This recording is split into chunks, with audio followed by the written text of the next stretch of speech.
નમસ્કાર વિદ્યાર્થી મિત્રો, આજે આપણે સંભાવનામાં સ્વાધ્યાય 1.1 જોઈશું. નીચે જણાવેલ યાદચ્છિક પ્રયોગો માટે નિદર્શ અવકાશ લખો.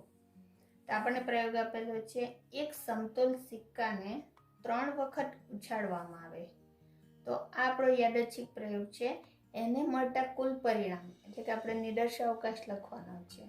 તો અહીંયા એક સમતોલ સિક્કો છે, તો સમતોલ સિક્કાને ઉછાળતા આપણને કુલ પરિણામ કેટલા મળે તે આપણે અહીંયા પહેલાં લખવાનું છે, અને એના પરથી એ પરિણામો કયા કયા હોઈ શકે તે લખવાનું છે. તો એક સમતોલ સિક્કો છે, સિક્કાની બાજુ હશે 2 અને એને 3 વખત ઉછાળવામાં આવે છે, એટલે કુલ પરિણામ થશે 2 ની 3 ઘાત અને 2 ની 3 ઘાત, એટલે કુલ પરિણામો આવશે 8.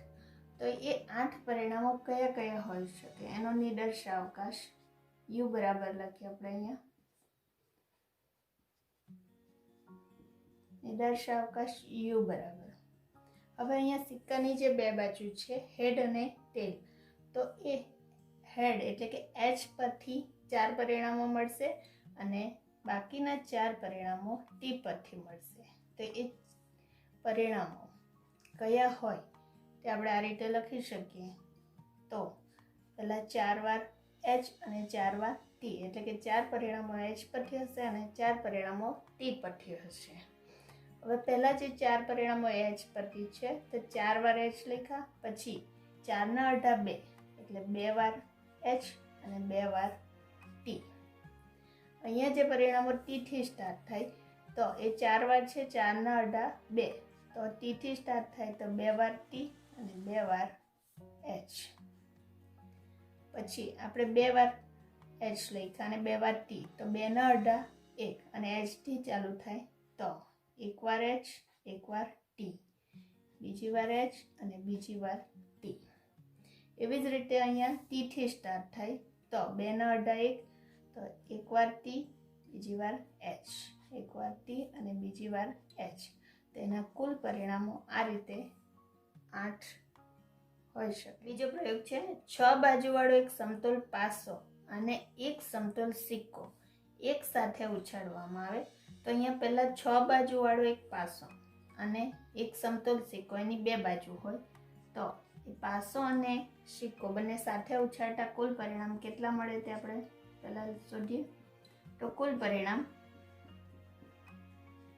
તો અહીંયા પહેલા 6 બાજુવાળો પાસો છે, તો પાસાની 6 બાજુ, તો એના 6 પરિણામ હોય, અને એક સમતોલ સિક્કો, તો સિક્કાની 2 બાજુ, એટલે અહીંયા આપણને કુલ પરિણામ 12 મળશે.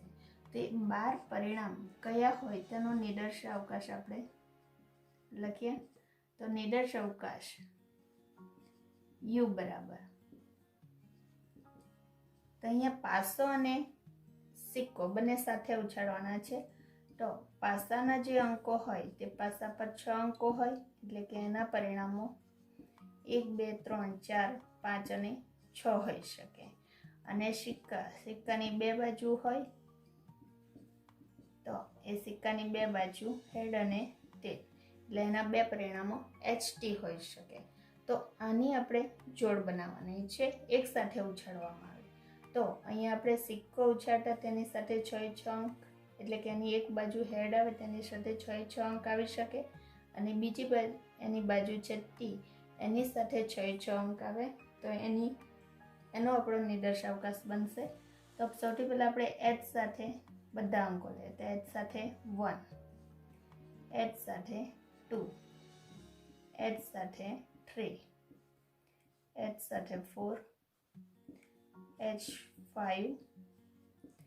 h6. એવી જ રીતે બીજી બાજુ t સાથે આપણે બધા અંક લઈએ. તો t1, t2, t3, t4, t5 અને t6. તો આ રીતે આપણને કુલ 12 પરિણામો મળશે. આગળ ત્રીજો યાદચ્છિક પ્રયોગ છે, a b c d અને e એમ 5 વ્યક્તિઓમાંથી 2 વ્યક્તિઓની યાદચ્છિક રીતે પસંદ કરવામાં આવે. તો 5 વ્યક્તિઓમાંથી 2ની પસંદગી, તો આપણે કુલ પરિણામ પસંદગીની રીતે અહીંયા શોધી શકીએ. તો કુલ પરિણામ 5 વ્યક્તિઓમાંથી 2ની પસંદગી.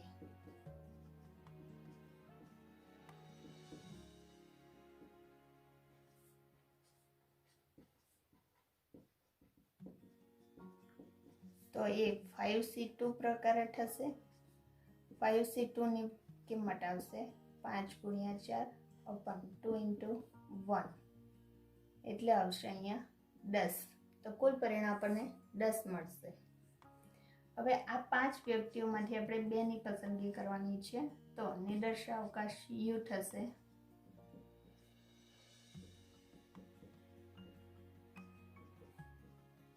તો અહીંયા જે 5 વ્યક્તિઓ આપેલી છે, તો સૌથી પહેલા આપણે એ લે, એની સાથે બી, પછી એ એની સાથે સી, અને એ એની સાથે ડી,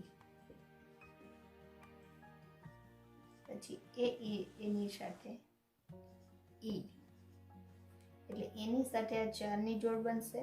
એવી જ રીતે પછીનો અંક આવશે બી, તો બીની સાથે જોડ, તો બીની સાથે સી, બીની સાથે ડી અને બીની સાથે ઈ. એટલે બીની સાથે 3 વ્યક્તિઓની જોડ બનશે. પછી આવશે સી, તો સી સાથે એની પાછળની 2 વ્યક્તિઓ, સી સાથે ડી અને સી સાથે ઈ, અને છેલ્લી જોડ બનશે ડી સાથે ઈની. તો આવી રીતે આપણને 10 વ્યક્તિઓ આપણે પસંદ કરી શકીએ. આગળ જોઈએ બીજો પ્રશ્ન. 100 ગુણની એક પરીક્ષામાં બેસનાર વિદ્યાર્થીને મળતા ગુણ પૂર્ણાંકનો નિદર્શાવકાશ લખો અને તેના કુલ નિદર્શ બિંદુઓની સંખ્યા જણાવો.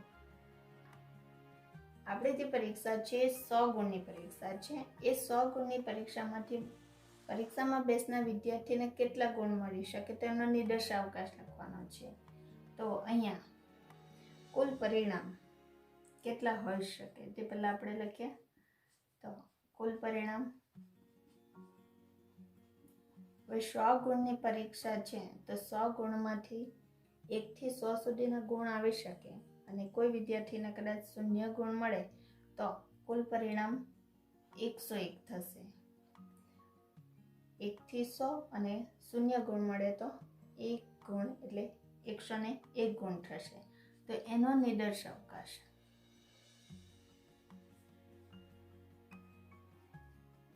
યુ બરાબર, તો એ 100 ગુણની પરીક્ષામાં ઓછામાં ઓછા 0 ગુણ મળે અને વધારેમાં વધારે 100 ગુણ મળે. તો 0 થી 100 સુધીના ગુણ એનો નિદર્શાવકાશ થશે. હવે આપણને અહીંયા માંગેલું છે કુલ નિદર્શ બિંદુઓ. તો નિદર્શ બિંદુઓ એટલે આપણો જે નિદર્શાવકાશ છે એમાં જેટલા ઘટકો હોય એ ઘટકોની સંખ્યા એટલે નિદર્શ બિંદુઓ. બીજી રીતે કહીએ તો જે કુલ પરિણામ છે એ જ આપણા નિદર્શ બિંદુઓ થશે. તો અહીંયા આપણા નિદર્શ બિંદુઓ થશે 101. આગળ જોઈએ ત્રીજો પ્રશ્ન. 4 વ્યક્તિઓમાંથી યાદચ્છિક રીતે એક મંત્રી અને એક સહમંત્રી પસંદ કરવાનો નિદર્શાવકાશ લખો. તો અહીં આપણને 4 વ્યક્તિઓ કઈ છે તે નથી ખબર, તો આપણે એ 4 વ્યક્તિઓ ધારી લઈએ. ધારો કે 4 વ્યક્તિઓ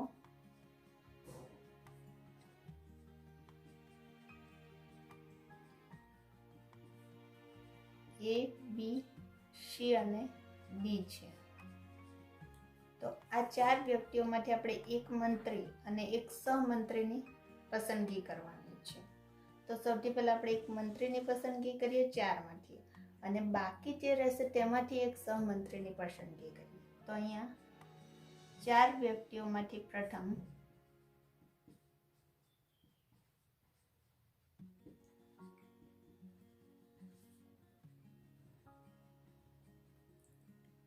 મંત્રીની પસંદગી,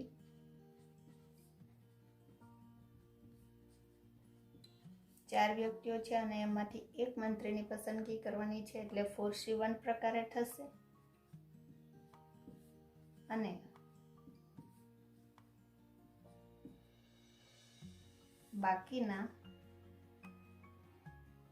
બાકીની 3 વ્યક્તિઓમાંથી સહમંત્રીની પસંદગી.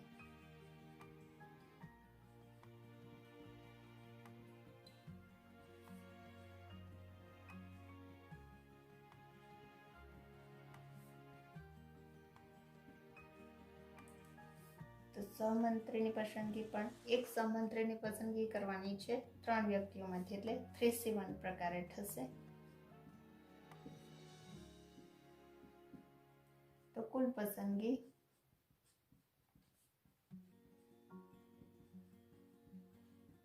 પહેલા પ્રથમ મંત્રીની પસંદગી કરીએ 4 માંથી 1, અને બાકી જે 3 રહી તેમાંથી એક સહમંત્રીની પસંદગી કરીએ 3C1. તો 4C1 ની કિંમત આવશે 4 અને 3C1 ની કિંમત 3, એટલે કુલ પસંદગી 12 પ્રકારે થશે. તો આ 4 વ્યક્તિઓમાંથી આપણે એક મંત્રી અને એક સહમંત્રીની પસંદગી 12 પ્રકારે થશે. તો એનો નિદર્શાવકાશ લખવાનો છે આપણે. તો નિદર્શાવકાશ U બરાબર આ જે 4 વ્યક્તિઓ છે એની આપણે જોડ બનાવવાની છે. તો સૌથી પહેલા A લઈએ, A સાથે B, A સાથે C અને A સાથે B. પછી આપણે B લઈએ, તો અહીંયા આપણે એક પસંદગી થઈ જાય પછી બાકીની 3 માંથી પસંદગી કરવાની છે. એટલે અહીંયા B સાથે A વ્યક્તિ પણ આવી શકે. તો B સાથે A, C સાથે B સાથે C અને B સાથે D.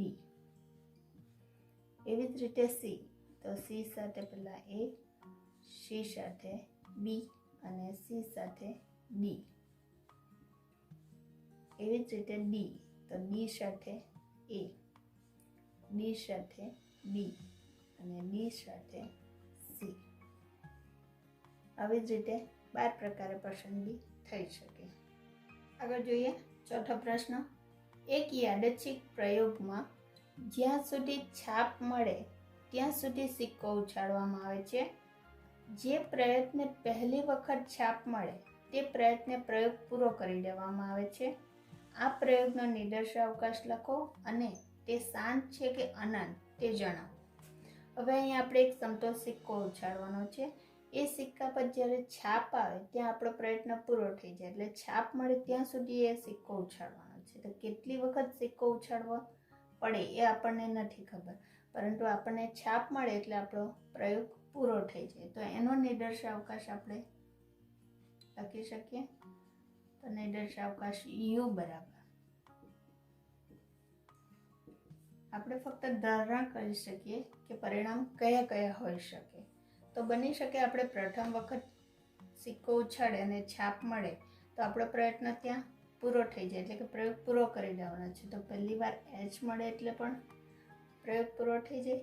પછી કેટલીક વાર એવું બને કે પહેલી વાર T મળે અને પછી H મળે તો બીજા પ્રયત્ને પ્રયોગ પૂરો થઈ જાય. એવી જ રીતે પહેલી વાર 2 વાર T મળે અને પછી H મળે, એટલે કે જ્યારે H મળે ત્યારે પ્રયોગ પૂરો થાય છે. તો એ કેટલી વારમાં બને તે આપણને નક્કી નથી, એટલે આ નિદર્શાવકાશ અનંત છે. છેલ્લે H મળે ત્યારે જ પ્રયોગ પૂરો કરવાનો છે, તો આનો નિદર્શાવકાશ અનંત સુધી આવશે. તો આપણને અહીંયા સવાલ પૂછેલો છે કે આ નિદર્શાવકાશ શાંત છે કે અનંત તે જણાવો. તો અહીં નિદર્શાવકાશ અનંત છે.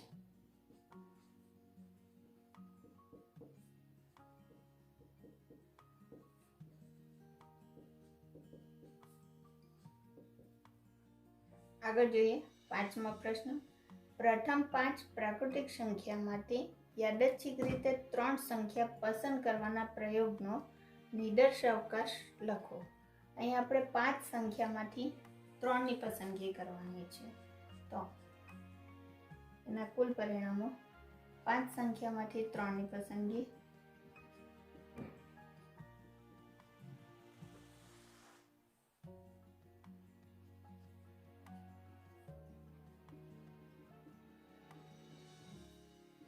C3 પ્રકારે થશે.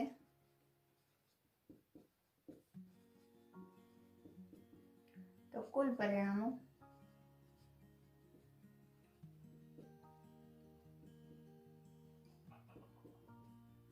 5C3 તો 5C3 ની કિંમત 5 × 4 × 3 ને upon 3 × 2 × 1 એટલે કે કુલ પરિણામો આવશે 10. તો પ્રથમ 5 પ્રાકૃતિક સંખ્યા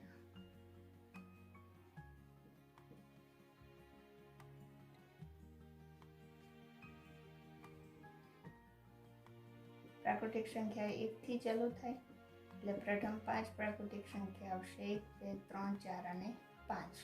તો આમાંથી આપણે 3 સંખ્યાની જોડ બનાવવાની છે. તો નિદર્શ અવકાશ u બરાબર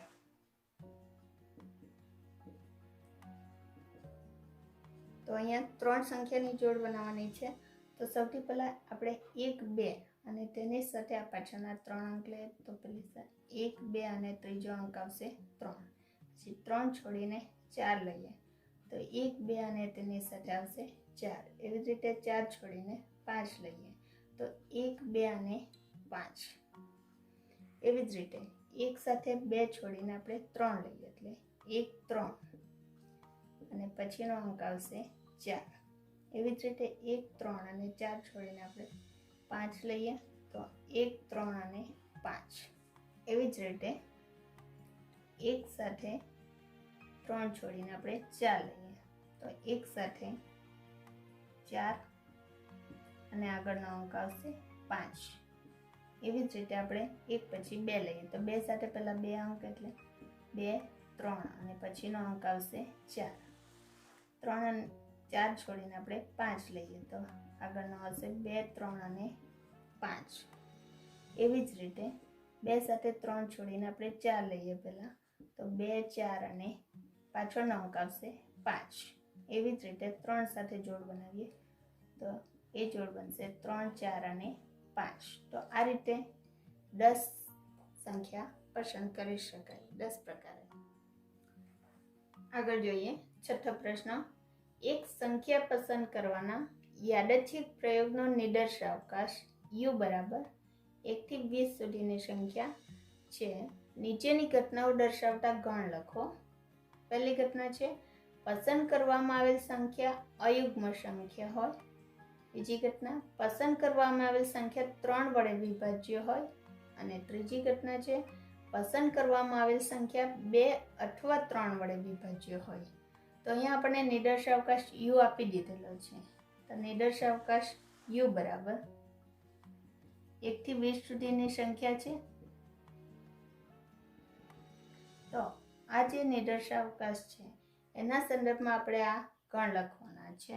તો જુદી જુદી ઘટના આપેલી છે અને આપણે નામ આપી શકીએ. તો પહેલી ઘટના એ. તો ઘટના એમાં આપણને કીધું છે કે પસંદ કરવામાં આવેલ સંખ્યા અયુગ્મ હોય.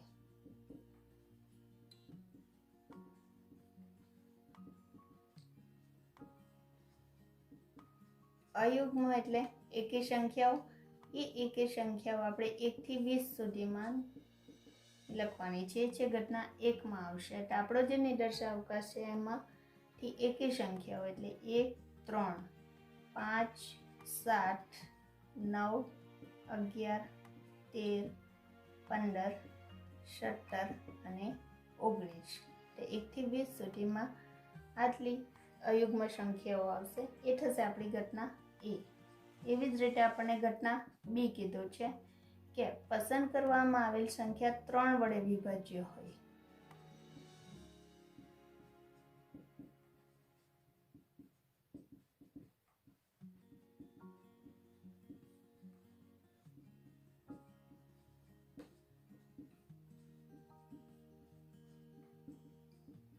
તો 3 વડે વિભાજ્ય સંખ્યા સૌથી પહેલી આવશે 3 6 9 12 15 અને 18. તો 3 વડે વિભાજ્ય સંખ્યાઓ આટલી આવશે. એવી જ રીતે ત્રીજી ઘટના જેને આપણે ક્રમ આપીશું ઘટના સી. પસંદ કરવામાં આવેલ સંખ્યા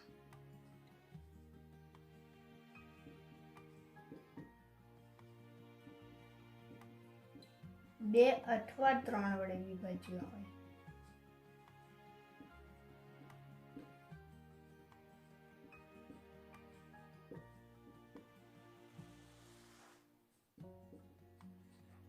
તો ઘટના સી માં આવશે 2 વડે વિભાજ્ય અને 3 વડે વિભાજ્ય અને 2 અને 3 બંને વડે વિભાજ્ય એ બધી સંખ્યાઓ આવશે.